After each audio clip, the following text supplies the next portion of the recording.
Breaking news Jagtial జిల్లాలో ప్రియుడి ఇంటి ముందు ధర్నా చేసింది ప్రియురాలు. ఈ ఘటన ఇబ్రహీంపట్నం మండలం తిమ్మాపూర్లో చోటు చేసుకుంది. సంధ్య అనే యువతిని ప్రేమ పేరుతో మోసం చేసి ప్రెగ్నెంట్ ని చేశాడు ప్రియుడు రాజు.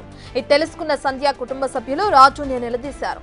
రాజు మొదట తప్పు చేశానని ఒప్పుకుని సంధ్యను పెళ్లి చేసుకుంటానన్నాడు. తర్వాత DNA టెస్టు చేయించాలని, అందులో తన బిడ్డ అని తేలితేనే పెళ్లి చేసుకుంటానని ప్లేట్ మార్చాడు. దీని గురించి సంధ్య ఫ్యామిలీ పెద్దలు మళ్లీ రాజుతో మాట్లాడగా కొంత సమయం కావాలని అడిగి ఇంటికి తాళం వేసి పరారయ్యాడు. ఇక రాజుతో పాటు అతని కుటుంబ సభ్యులు కూడా పారిపోయారు. సంధ్య కుటుంబ సభ్యులు ఎలాగైనా న్యాయం చేయాలని కోరుతున్నారు.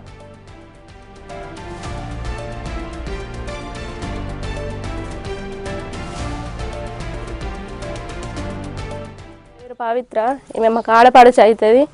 ఈమె 10th దాకానే చదివింది. ఎక్కువ ఎడ్యుకేషన్ లేదు, మైండ్ ఎక్కువ సరిగ్గా ఉండదు. తెలని పిల్లని వేసి ఈయన మోసం చేసిండు.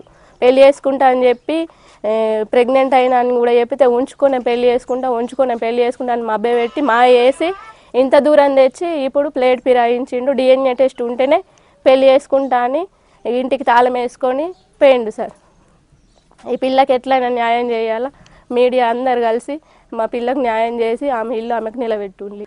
ఏమన్నా గడ్డలైనా అని చెప్పేసి హాస్పిటల్కి తీసుకెళ్ళినాం. హాస్పిటల్కి తీసుకెళ్తే స్కానింగ్ చేసిన కాడ ప్రెగ్నెంట్ అని తెలియంది. తేలితే మరి ఎవరు చేసిండ్రమ్మా అని మేము చెప్పినాం. చెప్తే ఇట్లా బండారి రాజుకు నాకు పరిచయం ఉంది, ఎన్నో రోజుల నుంచి నడుస్తుంది అని చెప్పింది. తెప్తే పిలిపించి మరి రాజు ఏమరా ఇట్లా నువ్వేనట అంటే, అవును నేను తప్పు చేసినా అని అన్నాడు. సరే తప్పు చేస్తే మరి ఇప్పుడు 7 నెలలు అవుతుంది, మరి పెళ్ళి చేసుకోరా, నీకు పెళ్ళి చేసుకుంటే మీకు ఏది పెట్టాలనో అది కూడా పెడతామని మేము అన్నాం. అంటే ఇప్పుడు ఏమంటుండంటే, నేను కాదు, నాకు DNA టెస్ట్ చేస్తేనే నేను తీసుకుంటా, డెలివరీ అయిన తర్వాత నా బిడ్డకు DNA టెస్ట్ చేస్తేనే నేను తీసుకుంటా, అవదాకా తీసుకోను అని అన్నాడు.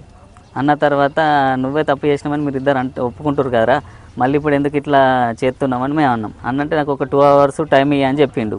2 hours టైం ఇచ్చినాం. టైం ఇచ్చిన తర్వాత పారిపోయి మాకు దొరకడం లేదు, చేసుడు లేదు. ఈరోజు ఇంటికి వచ్చి మరి మాట్లాడిపించి పెద్ద మనుషుల ద్వారా మాట్లాడిపించి ఇంటికి వద్దామంటే ఇంటికి తాళం వేసుకొని పారిపోయిండు.